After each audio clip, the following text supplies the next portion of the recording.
합동참모본부 합참는 19일 북한이 주장한 평양에서 발견된 한국군 드론 잔해와 관련된 사건에 대해 공식적으로 확인해 줄 수 없다.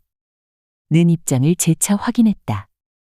북한 국방성 대변인은 이날 조선중앙통신을 통해 성명을 발표하며 평양에서 회수된 무인기가 한국 군부의 드론 작전사령부에 소속된 원거리 정찰용 소형 드론으로 보인다고 주장했다.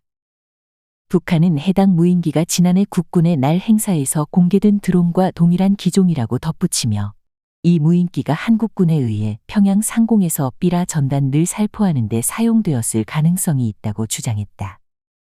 북한은 이를 뒷받침하기 위해 관련 사진을 공개하면서 드론의 외형이 한국군의 드론과 매우 유사하다고 강조했다.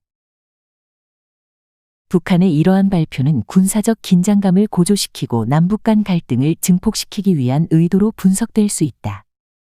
북한은 회수한 드론이 단순한 정찰용이 아니라 대남 심리전의 일환으로 삐라 살포를 위한 군사적 도구로 사용된 것이라고 주장함으로써 한국군의 군사적 도발을 국제사회에 부각시키려는 것으로 보인다. 이에 대해 합참은 확인해 줄 수 없고 대꾸할 가치도 없다. 는 신중한 반응을 보였다.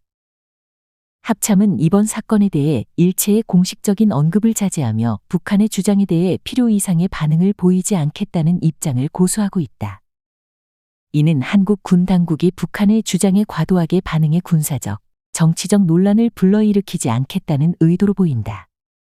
특히 지난 11일 북한이 처음 평양 무인기 사건을 보도한 이후 한국 군 당국은 확인해 줄 수 없다. 는 입장을 일관되게 유지해왔다. 북한이 주장한 원거리 정찰용 소형 드론은 실제로 2020년 한국군이 신속 시범 획득 사업을 통해 도입한 무인기로 국내 방산업체의 기술을 기반으로 개발된 것이다. 이 드론은 지난해 9월 26일 국군의 날 행사에서 대중에게 공개된 바 있으며 발사대를 통해 이륙한 후 사전 입력된 경로를 따라 자동으로 비행하는 방식으로 운용된다. 임무가 완료된 후에는 낙하산을 이용해 착륙하는 방식으로 회수된다. 이 드론은 최대 속도가 시속 150km에 달하며 최대 비행시간이 4시간 이상으로 군사분계선 남쪽에서 평양까지 왕복할 수 있을 정도의 성능을 갖추고 있다.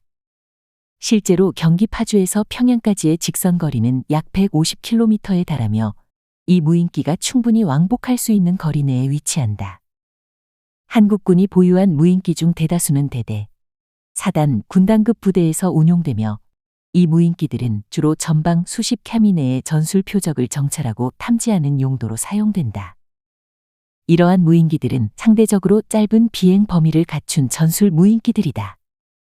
반면 북한이 주장하는 원거리 정찰 용소형 드론은 드론 작전 사령부에서 운용하는 사령부급 무인기로 더 긴 비행 범위와 장거리 비행 능력을 가지고 있는 것이 특징이다.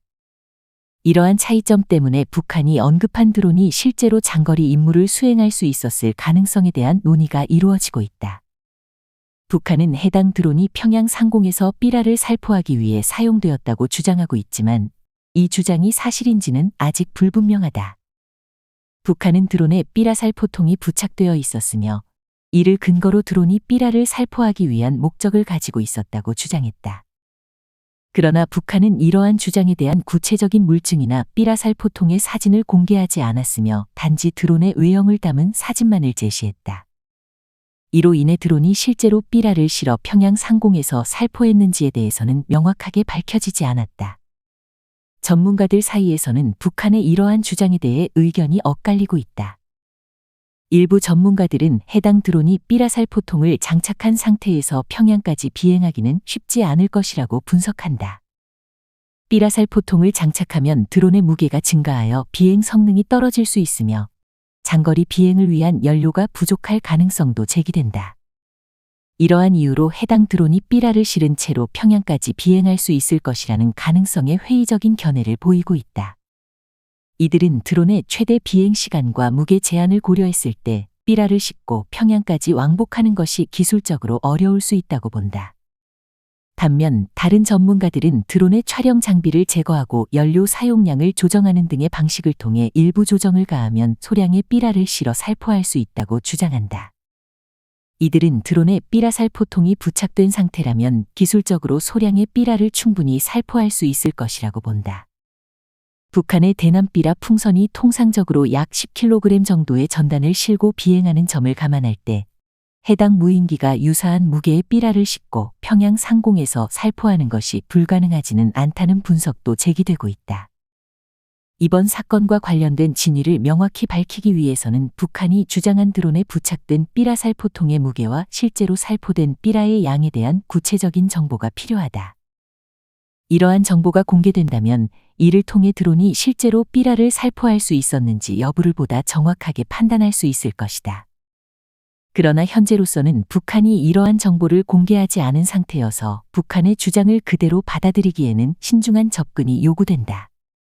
북한은 삐라살포통이 부착된 드론을 회수했다고 주장하고 있지만 구체적인 물증이 부족한 상황에서 이를 사실로 받아들이기에는 많은 의문이 남아 있다.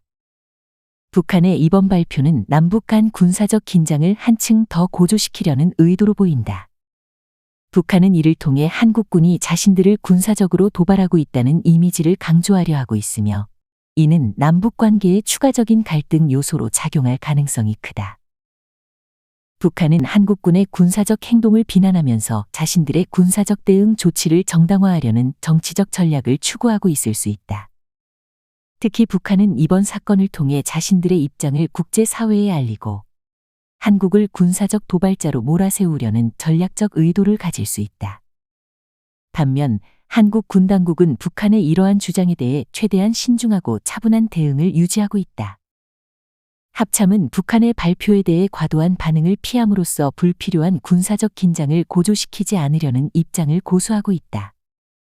이는 한국 군 당국이 남북 간의 갈등 상황에서 지나친 대응을 자제하고 북한의 의도에 말려들지 않으려는 전략적 접근이라고 볼 수 있다. 합참의 이러한 대응은 군사적 긴장이 고조될 가능성을 최소화하려는 의도로 해석되며 남북 관계의 안정화를 위한 노력의 일환으로 보인다. 궁극적으로 이번 사건은 한반도를 둘러싼 군사적 긴장과 갈등의 잠재적 촉매제로 작용할 수 있는 중요한 사건 중 하나로 남게 될 것이다.